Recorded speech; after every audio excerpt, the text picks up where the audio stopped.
Bo Polny, welcome to Nature of Reality Radio. Great having you on. Definitely after having listened to, oh, I hear a dog in the background. After having listened to Greg Hunter's interview with you a couple times, I definitely felt that you were worthy of having you on my show and all this PDF that you did regarding what's going to be transpiring in the near future.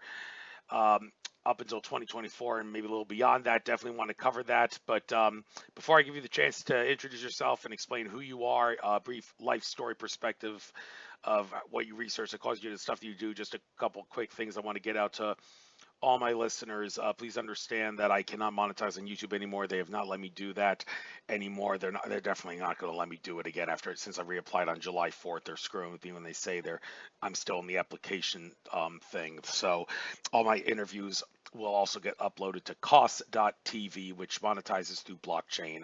It's very minimal income, but still better than nothing. So all my interviews after I upload them to YouTube will get uploaded there. So I ask all my listeners, for the sake of giving me a YouTube view credit, maybe listen to the interview for 15 seconds on YouTube, and then in the description box there will be a link to the cost.tv page where you can find the interview. All interviews over an hour would have to be cut in half because cost.tv only allows for 1 hour interviews, but this one is only going to go for an hour, so I don't think I'm going to have to make more than one video for that. But please listen to it on Cost on TV and not YouTube for the sake of getting me some monetization. So with that being said, Bo Pony, introduce yourself and tell your life story. You've got the floor. I will put myself on mute and I will not interrupt you. I don't have Alex Jones-itis. I don't interrupt my guests. So you've got the floor. Hi, Alex. Nice to speak with you. And Andrew. Hi, Andrew. Thanks for having me on your show here today. Appreciate the time. In a nutshell, I've 7 years ago put together a market analysis, which we called Gold 2020 Forecast. Within that analysis, my charts, my cycles were all pointing to big changes coming this year, the year 2020. And if you look around on the TV, you turn your TV on, you look outside, you can pretty much see that our world is going through a major transition here in 2020. My market analysis on specifically gold and silver, and including in the past 3 years on the Bitcoin and the cryptocurrencies, we have focused primarily on those two aspects, which again, gold, silver, and the cryptocurrencies. Within our market analysis, we do timing analysis. That is something unique to what we do versus pretty much everybody else in the world. My analysis is far less based on price of the markets versus the timing of the markets. When I say timing, I specifically mean how long markets may run in one direction or the other.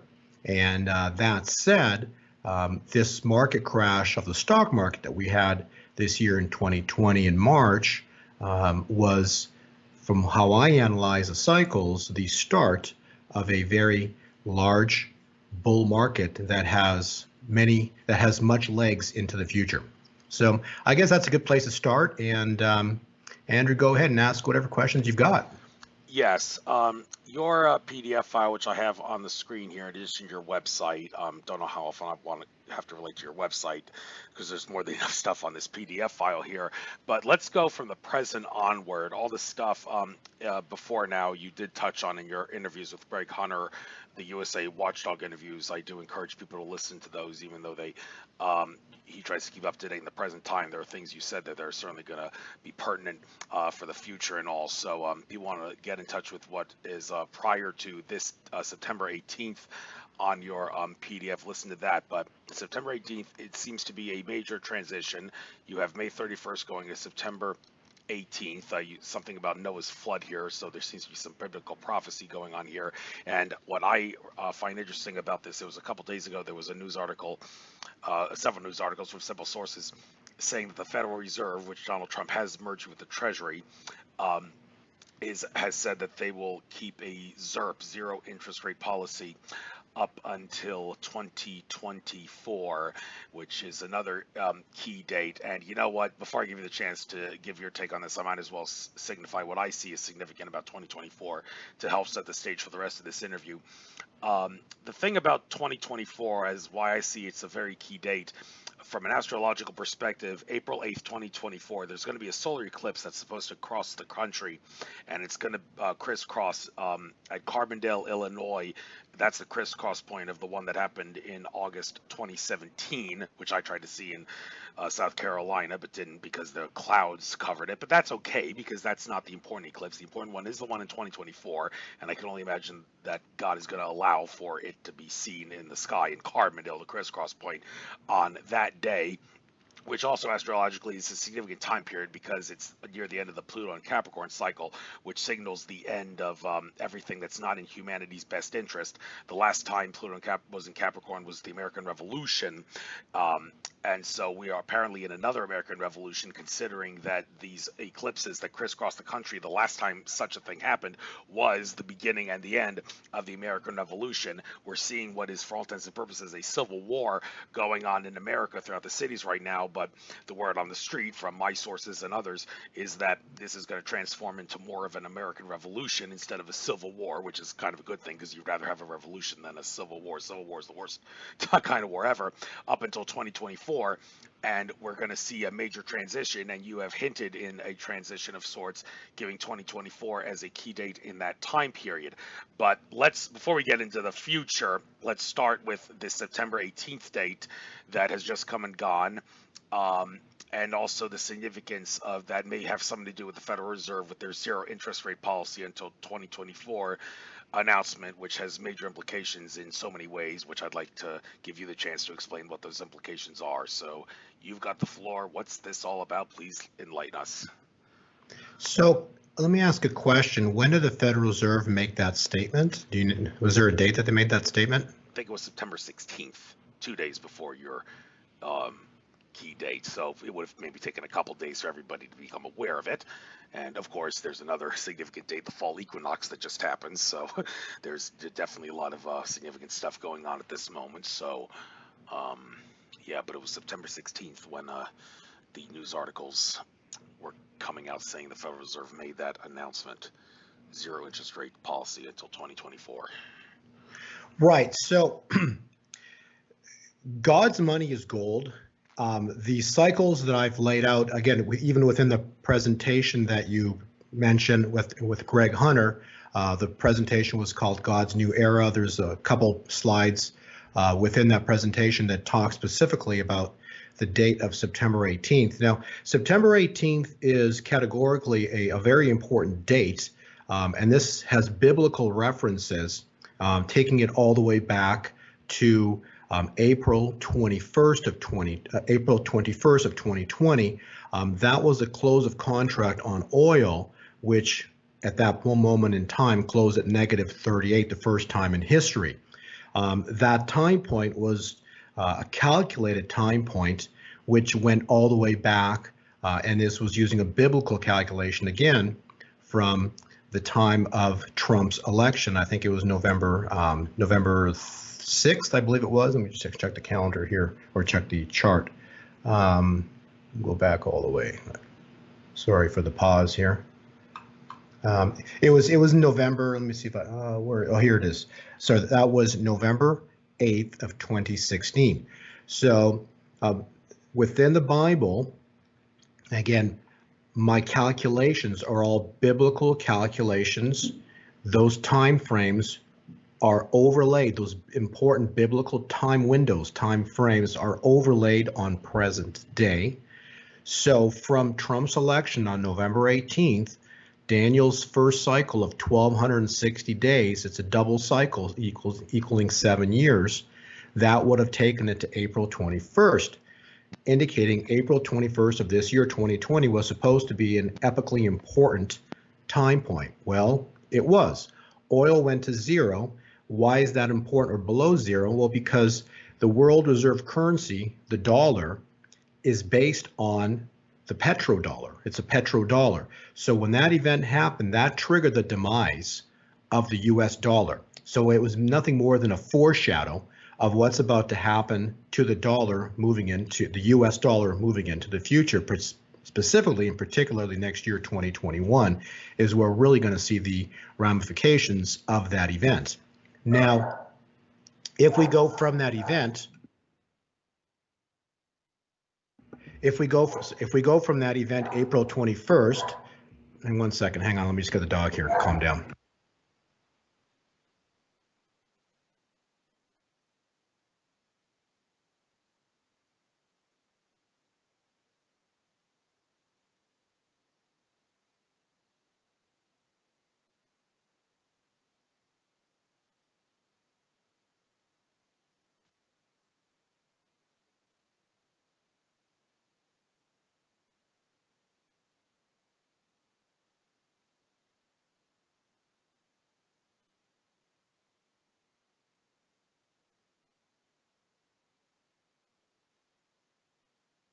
You still there?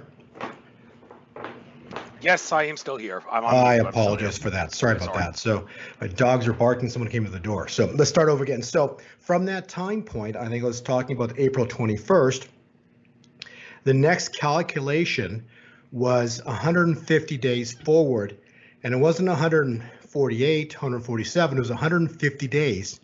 So that was taken precisely to the 18th of September. So even though the Federal Reserve, in my opinion, spoke 2 days earlier, again, what I write in all my reports is cycles precede events. So therefore, if it happened 2 days early, it's all a part of the cycle, but all these events have to happen within the world to cause gold eventually to explode and silver. So by them keeping the interest rates at zero and everything that they keep talking about, the Federal Reserve, ultimately, all of it fails because the dollar ends up by next year dropping, and we're going to see sizable price moves within gold and silver particularly.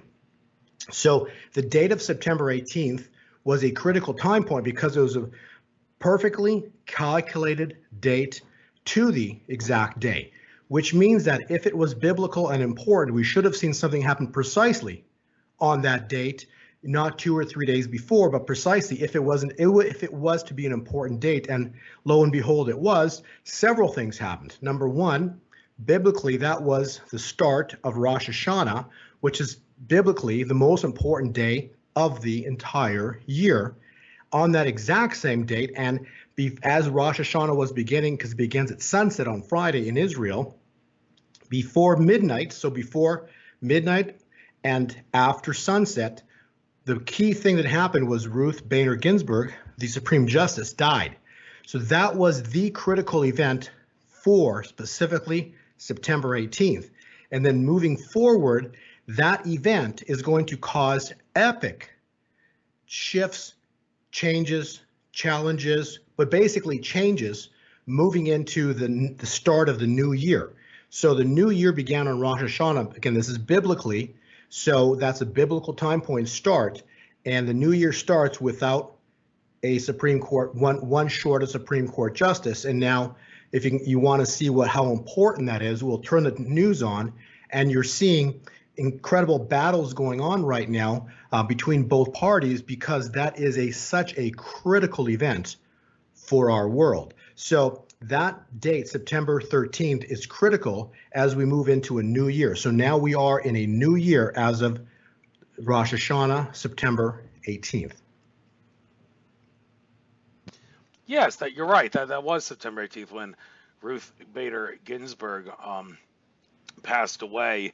I still think there's definitely some significance with the interest rate being zero interest rate policy, Federal Reserve announcement being made 2 days beforehand. I mean, when it comes to time, it's not like pinpointed at the exact time. It's flowing, ebb and flow, not exactly at exact time. Anybody that gives exact time is going to have eggs in their face and all.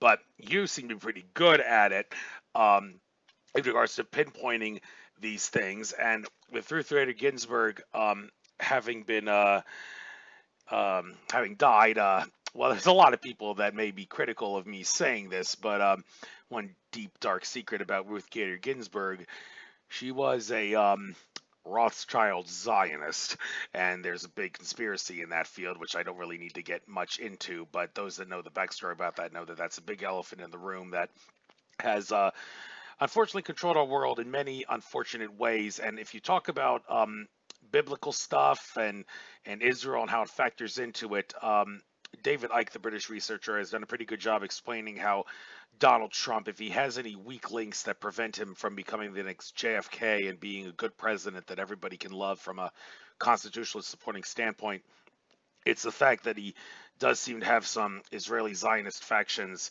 holding his leash. His son-in-law was in bed, literally and figuratively of sorts, with Benjamin Netanyahu, who I hope will finally get convicted of the crimes that he's being accused of having committed.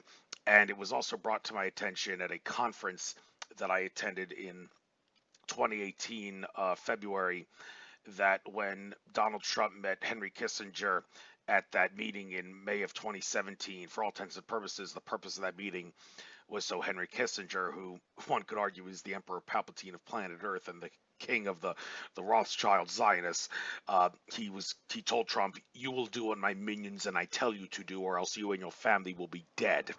And Donald Trump, you would think with his big ego, wouldn't let that rattle his bones, but well, maybe he has to some degree, because I mean, he seems to be in the know about a lot of things, considering that his uncle was one of the people who confiscated Nikola Tesla's technology shortly after Nikola Tesla passed away in his hotel room. And you talk about big technology being released in the near future, and Nikola Tesla wanted that technology to be released so everybody could get what they wanted for free, and we could all quit our 9-to-5 jobs and actually live life happy, happy, joy, joy on Easy Street. Seems like a dreamland thing, but it could have been possible had JP Morgan and all the other robber baron assholes not stepped in the way, but they did. And so will never happen. When I say never, I'm sorry to interrupt, but that issue that you're describing of free energy for everything and them losing all their power is never going to happen until God shows up back on this earth. And the reason is because these people are very powerful because they're all basically working for evil. And that's that's all I can tell you about that. And so none of what you're saying is going to come true until Christ returns. I'm just telling you, it will not happen. That is purely my perspective, and I'm telling you that's how I look at it. So I agree with what you're saying about a lot of these issues that happened in the past, but none of these free energies are going to be released upon the earth where your whole life becomes so simple and so easy because they don't want to give up control. So that's my take on it. Go ahead. right, and the resistance from the banks has been extremely intense regarding this whole I don't know how much you've researched this, but there's the whole word on the street about the Nasara Jasara RV global currency reset, where there is the claim that in the Indochina part of the world, hidden in the tunnels and caverns of that part of the world, there's a lot of gold and silver that the Chinese dragon families that Benjamin Fulford and such have talked about, saying that there's a plan when the gold-backed currency finally does come around, when the dollar is officially dead and the bankers can't loan us money anymore and charge us interest on it, money that doesn't exist, and charge us interest, which is the number one way of keeping society in a perpetual debt ball and chain where debt and interest becomes debt inflation becomes unavoidable. The plan is to release that gold and silver to create prosperity on Earth, but couple problems with that. Well, first of all, they've been talking about that for so long, and the old adage of it's going to have the global currency reset might happen next Tuesday.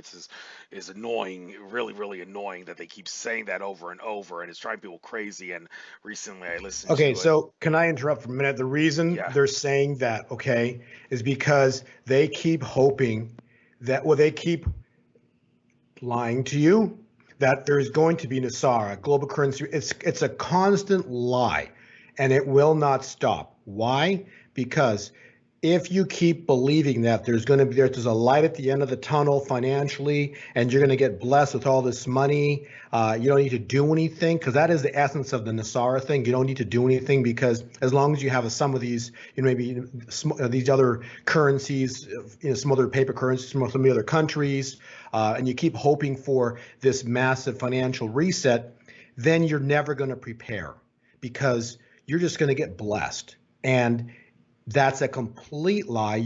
So if you have not prepared, and how do you prepare financially?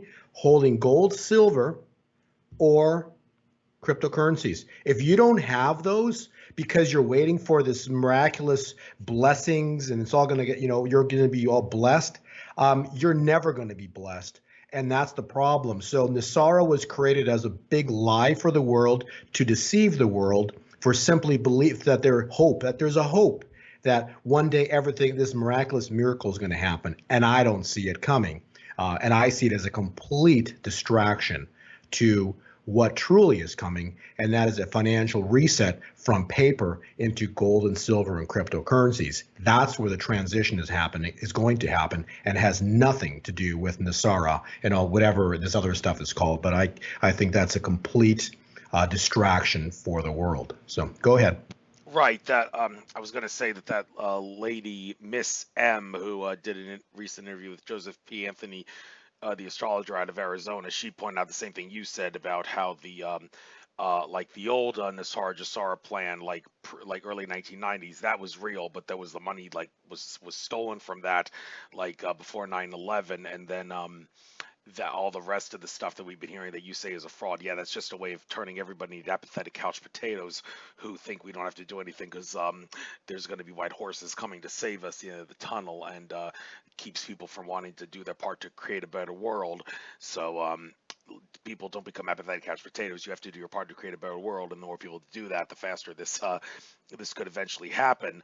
Of course, it would be nice, though. Now, you say you don't really know when this could happen or how it could happen, as long as the people in power have everything. But the idea, if it would be nice, would be after that the fractional reserve banking is put to an end. So there's no more debt and inflation, and we can go to such a currency that's gold backed, and maybe some cryptocurrencies as well, where there's no usury involved.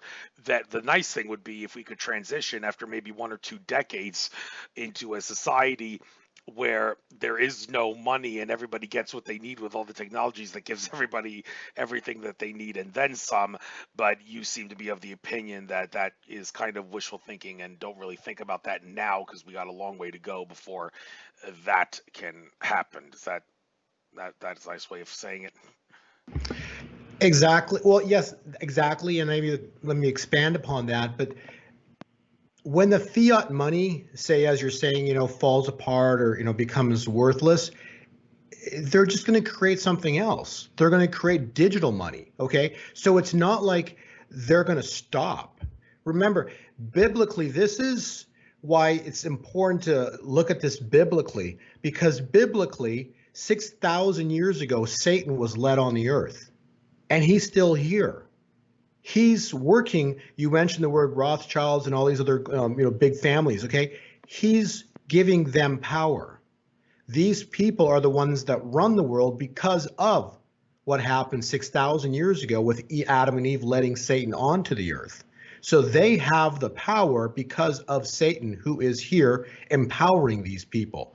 And you, myself, all of us humans, we're not gods. We're humans, we're people. Satan has incredible, he's a powerful entity, and he's been around for 6,000 years directing the sales of what's been going on. In the meantime, God had a bigger plan than him, and he basically has a plan to throw down these people, and it's going to happen with the return of Christ. So none of this is going to change. You're going to see the paper money system fall apart, but then they're going to bring in a digital money system. Okay, so it's not like they're going to stop. And then to think that they're going to bring a gold-backed currency that's going to work and it's going to solve all these problems. The moment they do that, and it probably will happen, it's still going to be a problem, because they're going to tell you that, oh yeah, this new currency is backed by gold. Trust us. Okay, well, it's all about faith and confidence, right? And so that's going to be the new game. Hey, trust us. This new money is backed by gold, but it's a belief that it is backed by gold. You don't really know. They're just going to keep creating more and more games, and that's what they've been doing for centuries. And so this game has gone on, and so it's not going to stop. But in the meantime, as the new digital dollar comes into play here in the next short period of time, maybe this year or probably next, as a new digital dollar comes online, cryptocurrencies are going to be a huge part of that. And so we're going to see exponential moves on some of these cryptocurrencies as a new digital age comes online here into next year. And then yes, and gold and silver are going to be incredibly valuable into the future because they're the real deal. They're not the trust me, this is this new currency is backed by 10% gold, even if it is. The point is, when you have the real deal, that's where the price is going to be, whatever the price is at that moment in time, plus an exorbitant price on top of that to get your hands on it. So that's where the excitement comes in, where gold and silver, the physical, real gold and silver, are going to have tremendous value because everything else is just a game. And that's been going on for generations.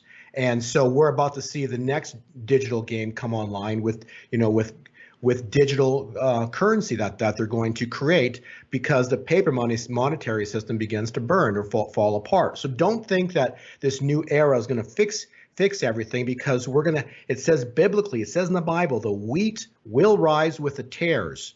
The tares is the evil side that's been on this earth for 6,000 years.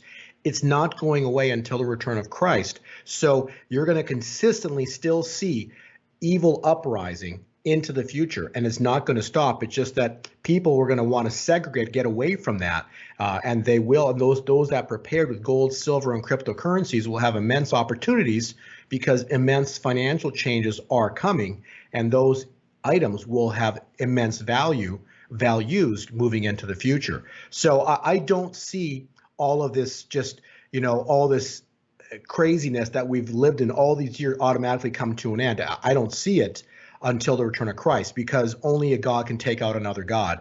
And, Satan's been here for 6,000 years. So this has been a plan. If you look at my presentation that we talked about, that you mentioned earlier, this has been a 6,000-year plan laid out by God.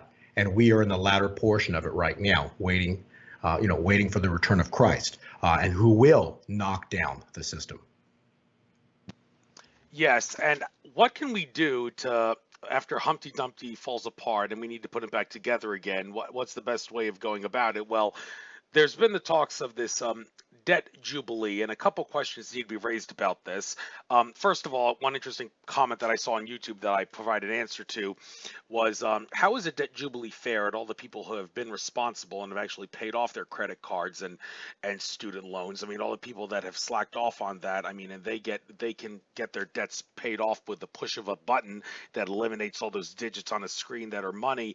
I mean, isn't that kind of like unfair and sorts? Well, I've responded by saying, well, you may think it's unfair, but you have to understand those people that get that, they're not going to have any karma resolved with their money. And being a Christian, I'm sure that you don't really think of it as karma, but you do believe in you reap what you sow, which the Bible says, which for all intents and purposes is saying karma is real. And I have made it very clear on many times on recent shows that how I used to make a joke about how, like, if there's going to be a gold backed currency coming out, let's max out our credit cards and buy as much gold and silver as possible when we know it's going to happen. And then when all that gold and silver that we buy, we don't ever have to pay our debts back, because all the debt is going to be wiped out with a push of a button. I've since realized, no, don't do that. That's stupid, because you're going to generate tons of bad karma for yourself with all the debt that you create on those credit cards. And don't think that the karma is going to be resolved. Even if there is a debt jubilee, you're still going to have the karma on your spiritual or poor card, if you know what I mean. So I encourage people not to do that. But it's interesting to note there was an article on Natural News saying recently that some credit card companies have actually gotten rid of the contracts, the credit cards that people had with the companies after the people tried using the credit cards to buy gold and silver, which kind of makes me think the credit card companies feel that people may actually do what I had been suggesting for a while before I said don't do that, which is max out their credit cards to buy as much gold and silver as possible, because they think there's going to be a debt jubilee that's going to wipe out all that debt anyway. way. So, but then again, a debt jubilee is the only way to get rid of the debt if you think about it, because the fact that there's interest on the debt makes debt paying back entirely impossible because there's not enough money there because of the interest to pay back the debt. So how do we make sense of all this, and what do you have to say about those that say debt jubilees aren't fair to people that have been responsible to paying their debts back? Well, is there an example of a debt jubilee anywhere? I don't have one to give you of an example of a debt jubilee. Do you have one? Not that I know of, but Yeah. in theory, could it just be done with the push of a button at the on a computer screen saying we're just going to get rid of all your debts with the push of a little button, and there goes all the money? It could be done, but who's going to do that? Well, why would they do that? What is evil's agenda? What is the evil side's agenda? To enslave humanity. So why would they do that? Why would they do that? Why would they eliminate people's debts if they can enslave you? A long time ago, they would have chains on people to enslave you. Now they enslave you with debt. So why would they push a button and remove your debt? I don't see that happening. I don't. The debt jubilee is a biblical event that's supposed to happen every 49 or 50 years. Okay, but exactly when was the last time that a government followed the Bible or biblical followings? They don't, right? So they're not going to forgive debt. That's not their agenda. Their agenda is to enslave humanity. And so the only way that I see that you might prosper from some type of financial event is what I see coming is an event where cryptocurrencies, gold and silver explode in price. When I say explode, I mean multiply in price. So when these currencies, when these actual currencies, but when gold, silver, and cryptocurrencies multiply, I don't see percentage-wise, I mean multiply in price, then at these large exorbitant numbers, you could sell off some of these coins or currencies and pay off your debt that you had in the old system on pennies on the dollar. So that's how I see a debt jubilee. That's how I see you being able to functionally do something with regards to a debt jubilee, even though it's not a debt jubilee because no one's forgiving your debts, but a financial event of that making or that kind, which I do see occurring, is one way of taking care of any and all prior debts. Right, and when you mention the cryptocurrencies and how they can be used, I've heard that cryptocurrencies, they're better off being saved like gold and silver are and not be used as a medium of exchange because the routers don't necessarily make them for good medium of exchange. Kind of complicated way of explaining how that works, but do you know exactly what that's all about? How they're not good mediums of exchange because of the router? It's better to save them like you save gold and silver. Does that make sense? Not really. I can just tell you that if you know how cryptocurrencies work, they're basically nothing more than you're removing the central bank, so you get peer-to-peer transactions. So you're one peer, I'm the other peer, and I can, with a click of a button, send you money. Though the router issues might be if you use something like Bitcoin itself. That coin typically is more expensive to send, and it's usually rather slow. But there's coins like Litecoin or other coins that you, with a click of a button, are faster than even Visa transactions. So I don't see there being any time issues, and I think if anything, that's going to get quicker in the future in terms of the transaction speeds. It's just basically the new way to transact and send financial instruments between two people with removing the financial institution as the middleman. So I don't see there being that is basically the upside of the cryptocurrencies. Again, long term, I still prefer gold and silver because again, they are hard assets you can hold and store personally.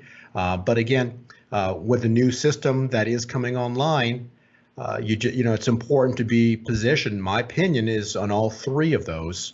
all three of those being very important to be positioned in. So when a financial event does occur, as you said, you can, that would be my perspective on a monetary transition to, not so much a Jubilee, but something more with regard to at least giving you an avenue or an option to take care of financial debts of the old system. Yes, and I think I may give a little suggestion out to anybody who wants to buy as much gold and silver as they can reasonably afford. And I want to make it clear that if you want to use a credit card to buy gold and silver, make sure your credit card debt is at zero before you use the credit card to buy gold and silver. However, I've decided to cheat a little bit with that with some credit card. I applied for 3 credit cards recently this past month, 2 for airlines and 1 with Hilton Honors. And it was if you spend like $500 to $1,000 in 3 months, you get a lot of bonus points or airline miles. And I used that just to buy gold and silver, and I got the extra points and miles. And I'm going to make sure I discipline myself to put those credit cards away and not use them on anything else, and make sure that I get the debt on them down to zero again before I use them for anything else. But it was nice to get a little bonus there with the points and the miles, and I don't think it would be a bad idea for anybody else to do my strategy as well.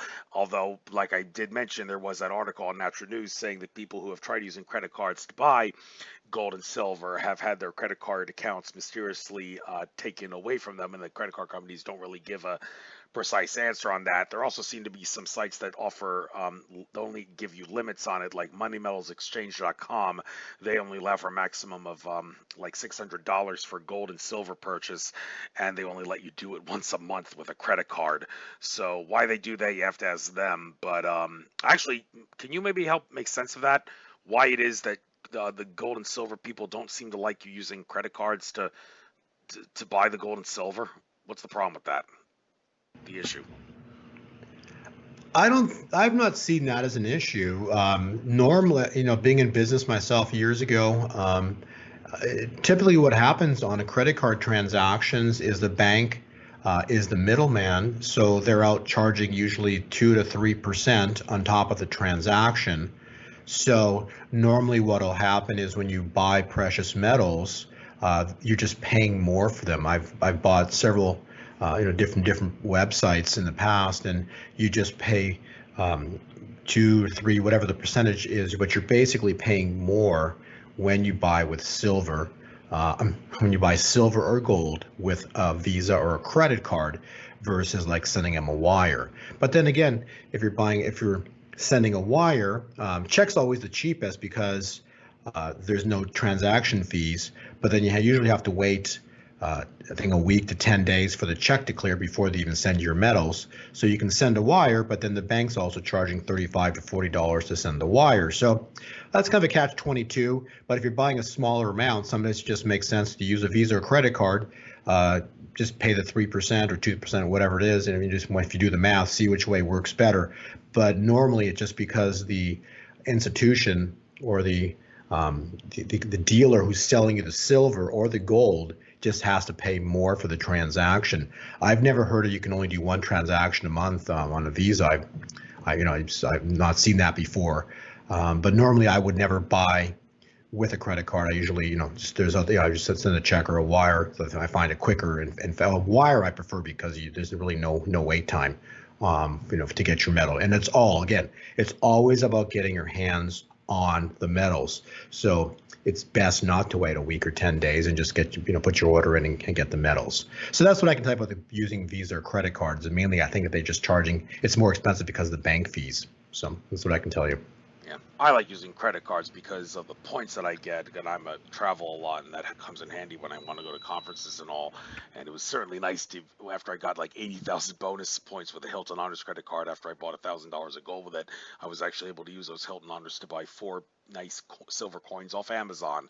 So it's nice to see they haven't decided to make it harder for you to get gold and silver with points. So, but that may change soon if what I've said about the the credit card article on Natural News comes true. But there are some other Yeah. metals though that I So want to. what I've seen, just to Yeah. interrupt, is what I've seen is the challenge in buying cryptocurrencies with a credit card. I've heard a lot of stories. I've not done it personally, but I've heard a lot of stories about people trying to buy Bitcoin or some of the basically bottom line, a cryptocurrency or cryptocurrencies with a credit card, and that was flagging a lot of credit card companies to shut down credit cards. So I saw the problem with cryptocurrencies. You know, I heard from other people, but I have never seen that problem when people buy precious metals. Okay. You still there? I think I may have I lost you. am. I'm here. Oh, Yeah, I I'm here. thought I lost you for a moment. Okay. But I said I didn't really want to go in the past. I want to focus on the present and future, but change of heart for a moment here. Mike Maloney gave a fascinating presentation a couple months ago about how the world has changed since 1971. What is the significance of that date? Well, 1971, that's when the Nixon shock happened, and I've heard other people talk about how one reason a lot of people in the present day can't really reconcile with the idea of switching our financial system to a gold standard is because we spent our whole lives, many of us have, under the thumb of the Nixon shock, where the dollar's convertibility to gold was taken away by the swish of a pen by Nixon. And Mike Maloney's presentation, for all intents and purposes, if you watch that presentation about how the world's changed since 1971 because of the Nixon shock, you can deduce that the idea of taking the dollar's convertibility to gold, it can be described in one word: stupid, because nothing good has come out of it from an economic standpoint, aside from making the rich richer, the poor poorer, and all the bad things that come with that. Okay, but So, ask yourself a question. okay. Why would they do that, right? What happened right before that? What happened before that? What you happen? You had a gold go vertical in 1970, silver go vertical into 1970, I think, or was it 1980? No, 1970. Yeah, I think it went vertical in 1970. But the point is, why would they do that? And what did Nixon? The whole world is based on, it's a show, it's a lie. Okay, go back to that speech. Nixon's words were very, very specific. We are temporarily going to do this. Temporarily. Okay, that was 49 years ago. Okay, so he knew from the onset it was a lie because he used the word temporarily. And so how could you use the word temporarily if 49 years later we're still detached from gold? So the fiat, so we have true fiat money, our currency is detached from gold 49 years later when Nixon specifically used the word temporarily. Now, the other thing to consider is when gold and silver, when they were priced higher, and then what did JFK do, right? Think about what JFK did. He introduced, and again, this is not make-believe. You can go on eBay right now and type in silver certificate, dollar, okay? Dollar, silver certificate. What comes up? Well, JFK, you can actually buy them. I've got a few of them. It's the very top. It says silver certificate, not Federal Reserve note. Okay. JFK introduced, I think this is Presidential Bill 11101 or something like that. And that bill specifically attached the dollar to silver. So it was specifically attached. And that was, and then what happened just a few months or a few weeks after he did that? Well, you know, everybody knows the story of what happened to Nixon, right? It's strange that it happened after that event. The point being is that if a currency, specifically the world reserve currency, is attached to silver, is attached to gold, what is the problem with that? You cannot print it to infinity because it has an attachment. So you'd have to have an infinite amount of silver or an infinite amount of gold. But you know that's not the case. There is no infinite silver or infinite gold. There's only infinite paper, infinite zeros. Okay? And so what you've seen happen is the Federal Reserve now has been able to create infinite amount of money. Why can they create infinite amount of money? Because our money is not attached to silver and it's not attached to gold. And all you have to do now is add another zero and add another zero whenever you need it. So a long time ago, being a millionaire was considered to be awesome in the 70s. In the 80s and the 90s, being a billionaire was amazing. And now, in this time frame in 2020, being a millionaire and a billionaire for a lot of people is nothing because there's now trillionaires or soon to be trillionaires.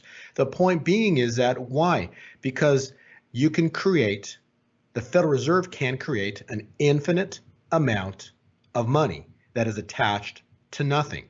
So if you're holding currency that can be printed to infinity and is attached to nothing, does it really have value? Maybe you should ask yourself that. Or the better question is, how can it have value if it can be printed to infinity? So that's something important to consider. But remember, in this age, the world is based on a paper monetary system that has been printed to infinity and is backed by nothing. The only thing holding it together is faith and confidence. So turn the news on and think about how much faith and confidence there is in our monetary system when you watch these politicians going at it all day. So I got to tell you, real money is gold and silver, and it's not this infinite paper that's been printed for generations. Go ahead. Yeah, a couple more things about money. Think of time for me 3 more questions, then we'll call it a show. First question, what about other precious metals like copper, rhodium, palladium, and platinum? Do you have anything to say about those? You don't hear much about them, but they can be bought on some of the precious metal sites. Well, to be honest, I really don't look too much at those. The reason being is, they're different metals, and they all have slightly different characteristics. That's like when I look at cryptocurrencies. All cryptocurrencies have their own cycle. Some are going up a lot quicker than others. Some are taking a long time to go anywhere. So when you look at copper, platinum, palladium, I have nothing against them actually, because when the monetary system has a major problem going into next year, or in the monetary, I mean the dollar has problems moving forward, all of those are going to go up in price. Why? Well, because they're priced today based on the dollar. So if the dollar goes down, the only direction those are going to go up is opposite the dollar. So I think they have great potential. But again, historically, gold and silver have always been money, and future, so looking into the future, since 5,000-6,000 years of history shows that gold and silver have always been money, they will be money for the next 1,000 years, is my point. So will copper be money? I don't think so, but copper will have value. Will platinum be money? No, but it will have value. And same with palladium. So, and they'll have probably large value, but I believe the instruments that what we consider money will always be gold and silver. Yes, and interestingly, when I was at the bank today doing a bank run for my job, I actually saw a lady make, I don't know if she was depositing or trying to exchange them or something on the teller booth.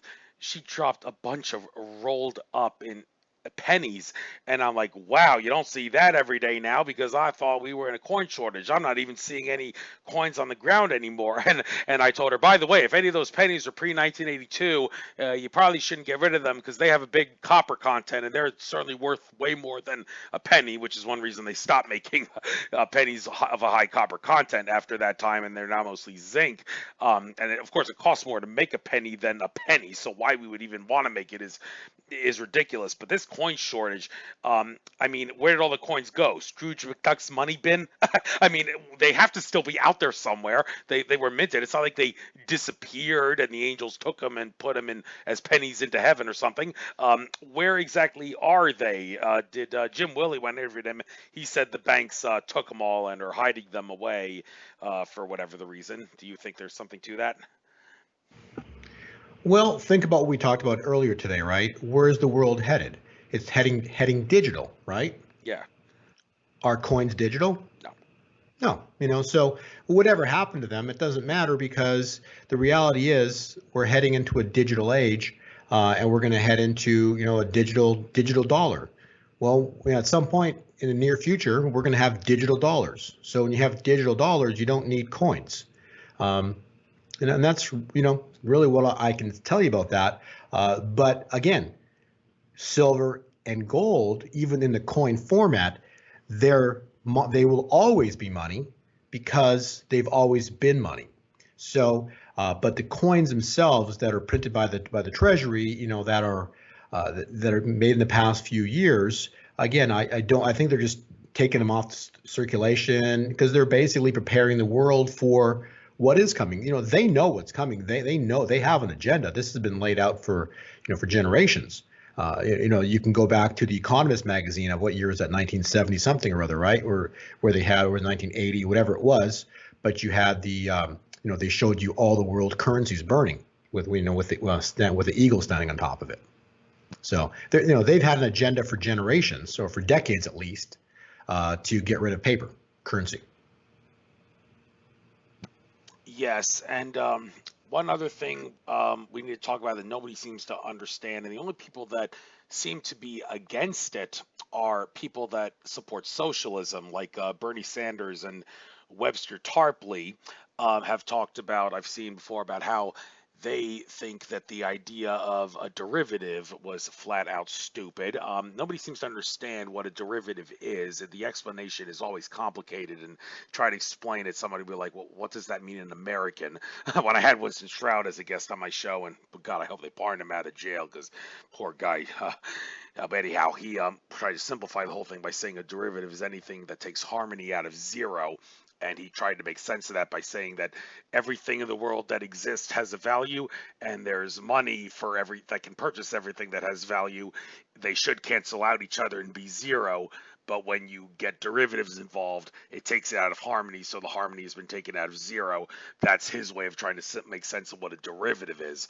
But the point of a derivative is it's reckless gambling involving betting on the future at some nexus crux point, and the only thing it's good for is screwing over everybody that doesn't have anything to do with derivatives.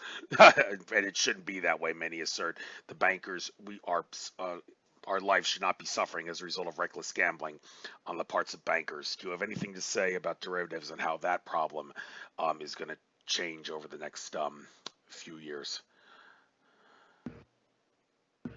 What I can say, I don't know particularly that much about how derivatives work, but I can tell you I think it takes anything and every number that's out there, right? And if you put a derivative onto it, it's basically like leverage. So you're leveraging it numerous times over and over and over again. And you're leveraging it with more paper. So you're taking something that already has little to no value, such as the dollar, because it's basically backed by nothing, and then you're leveraging it over and over and over and over again. So where does it end? A big problem. It's going to create a big problem eventually when this thing pops. Well, yeah, and one has to wonder, well, do we want the economy to collapse so we can crash the dollar in a heartbeat and replace it in a heartbeat? Some people would say, well, that's not the way we want to go through. We want a nice, smooth transition. Don't want to have to go through suffering. I mean, it's easy for someone like me to say, let's crash the dollar in one sitting, and so we can replace it with something else, because I've got tons of storable food in my pantry to weather through the storm. But other people aren't like that. A lot of Americans don't even have any gold and silver stored away. They don't really relish the idea of buying as much gold and silver as they can reasonably afford. It don't even get me started on how so many Americans can't even pay their mortgages now. It's driving me crazy. And you have to wonder, I mean, if we do go to a gold-backed currency, is America going to be like one of the countries on this planet that suffers the most? Because like all the gold that's in Fort Knox, it's not really gold, many assert. It's probably just gold-covered tungsten at the best.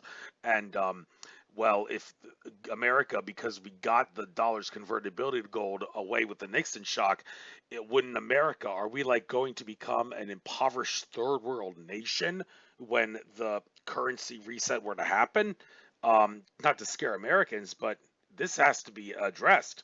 if we expect to see a time of transition, and I hope that we could transition into a way that allows for us not to go through suffering with all the technology that you've referenced earlier in this interview that can be released, which will enable us to quit our 9-to-5 jobs and provide that everything we need and then some. So, how do you see it all planning out? I don't think it's gonna. I don't see the dollar. The dollar is, all over the world. We've got current. It's all over the world. It's not going to be just we're going to wake up one day and it goes to zero. That's not going to happen. We'll see currency devaluation, probably devalue a few times. It'll drop in value a few times, and as it does, it gold and silver explode in price. But I don't see that happening in one event. So I don't think that's that's just I don't see it playing out that way at all. And so I think they're going to knock it down a few times. It's going to keep going down in price. And then as they're doing that, they bring on a digital currency. So we might, for a period of time, have two currencies going on at the same time. We might have digital dollars and then paper dollars, of which the paper dollars are getting smaller and smaller. They're weaning off of those, and we're going more into digital dollars. So that's how I see it playing out. And then there'll be, yes, events where you'll see things will drop quickly, and so you'll see sharp, violent moves. But ultimately, I think it's going to be sizable transitions, some sizable moves, but not where this is laid out into one event that changes the world forever. So I don't see it going down that way either. Okay, and one more thing I want to point out before I call this a show. There is one thing here you have on your PDF. Aliens coming to, you have crossed out the word save and you wrote deceive the world. I've heard a lot from my friends in the conspiracy field about how the powers that be might try to stage an alien invasion if this whole COVID thing hoax doesn't really work out the way they want. Don't want to scare anybody, but it's worth pointing out. Anything you have to say about that possibly coming to fruition, what exactly you meant with that article, aliens coming to deceive everybody? Yeah, well, the way this is laid out is basically the United States is the representation of the Vatican. So in other words, we have years ago the Vatican was the world power. Then Vatican lost its power. Biblically, it got its head bruised. The Pope got bruised. It lost its power temporarily. Now the United States is a representation of the power of the world. But then eventually, what it basically says within the Bible, within Revelation, is the powers come together. So what that means is the Vatican will unite with probably the United States, well, the government of not all of the United States, but probably with a portion of the government, where they basically unite, and this is going to be done with an alien deception. So somehow the aliens, I believe, are going to be tied in with this whole equation. Because again, the biblical side of this is the removal of religion. So as the world moves from religion, because they're going to be deceived because things that are be said by the aliens that they were the ones that probably seeded humanity. So these deceptions that will be brought upon the earth is going to cause, biblically, what it's called is the falling away. So people will fall away from religion or from the belief in God because their new God is going to be, or will be potentially, something that the aliens deceive the people of who they really are. But they're demonic, and they're not godly entities. So it's about the big deception that ultimately comes upon the earth and creates havoc. So it's not yet. It's coming into the future, but there will be a lot of changes, and it specifically involves what people believe is this spiritual awakening, love of everybody. This where people believe that we should just all love one another. All religions are one. We're all spiritual beings, all connected. There's no God. We are God, our own gods. There's no heaven. Heaven's within us. This whole New Age theory, this whole New Age teaching, that New Age teaching is going to be directly tied in with the aliens and the Great Deception. And that has been written about biblically for 2,000 years. Right. I do think I should point this out though before we do call the show. The billion soul harvest that you have on slide 30 here mentions 2030 as early as in 2037, no later than.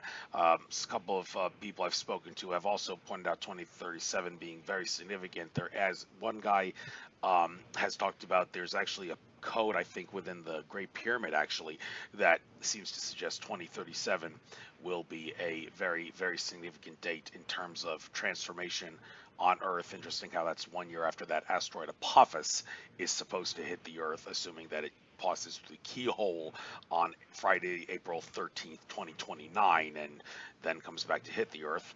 Although I know the government has the technology to destroy that asteroid if they wanted to, so it shouldn't have to hit us, but what do I know? So anyhow, any last words on that? 2030 and 2037, what you give about those days, those years? Well, yeah, well, I can tell you is that we're heading into a point where the age of enlightenment is a point where people will be deceived.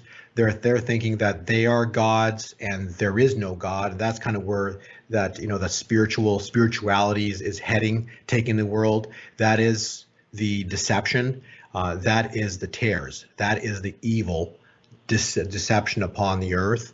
And the wheat are God's church, God's people who never buy into that because they know it's all a lie. So as these years progress into 2030, 2037, whatever the year is, but there will be a point in time when Christ returns, and he basically will separate the wheat from the tares. Those that never ended up believing will be thrown in the lake of fire for all eternity with Satan, and the wheat will be set aside, and it's supposed to be a billion souls that are harvested at that moment in time. Again, these are prophetic words. So will it play out that way? I don't know. I'm just basically the messenger passing on a message, but I do believe in my heart that that is something close to the lines of how it's going to play out. Thank you very much. So with that being said, I guess we'll call it a show. Right now, you can get out anything you want to get out, as well as your contact info, how people can maybe download this PDF, where they can find it, any future shows or appearances that you're going to make, and also that thing that you were telling me about regarding the special code. I see it seems to be something here on page 31 of your PDF. Subscribe traders get important cycle dates for 2020, 50% off, only 49%, 48 trials at the, well, actually that expired May 31st, 2020. That's that specific code, but is that the same thing that you were talking about earlier with me that you were yeah, exactly. If you want for your viewers, or not in this case, listeners, to tap into our 14-day trial, again, they can put in the code. I'm not sure, what was the code that we mentioned for you? What was the name of your website? Nature of Reality Radio. So yeah, it was so I'll have my billing office set it up as Nature 49 for you, and then any of your listeners, if they want to tap into our 14-day trial, get it at a 50% discount. It's our pleasure. So we'll just use again the code Nature 49, no, all caps, no spaces, and I'll get that set up today. Beyond that, no, our website is Gold 2020 Forecast, GOLD 2020 Forecast. That website was set up about 7 years ago. We are now at a key critical time point, the year 2020. And this is what we forecast 7 years ago, how the world would sizably shift into a new time window beginning in 2020. And so we're here. Big changes ahead for our future. And yeah, just go to my website. We have our past interviews with Greg Hunter all there. Additionally, we've got PDF links for all the interviews. And I think you're going to find the information there rather interesting. There is a lot of detail and precise work that was put into these presentations. So, pleasure speaking with you today. Thank you. It was a pleasure speaking to you as well, and thank you for helping me with that that code thing. Remember, Nature 49 is the code people need to type in. So, thank you very much, Bo. Good luck on all your future endeavors. We may see a little differently spiritually, but that doesn't mean we all can't get along well and fight for a better world where we all get along well and everybody lives kumbaya in harmony, no matter what kind of storm we have to weather through. So Well, Pleasure. exactly. And Yeah. in closing, the most important thing, God's number one. What is God? Who is God? God's number one thing about him is the word love, right? So we just need to Love. all respect one another, and that is the truth. God is love. He's also judge. But at the same time, a good starting point here is love, and we should all respect one another. So I fully agree with you, and again, I appreciate having me on, and God bless you and your family. Absolutely. I'll send you a link when this gets uploaded to YouTube, and I'll probably have to do two separate interviews when I upload it to Cost.tv, because this is probably going to be a little more than an hour when I edit out the beginning show things, and maybe the chit chat here at the end here before the thing was given out. So without further ado, pleasure having you on. Take care. Enjoy your trek and your goals and everything, and I'll look forward to listening to you on some future radio show. Take care. Thank you. Take care. Bye bye.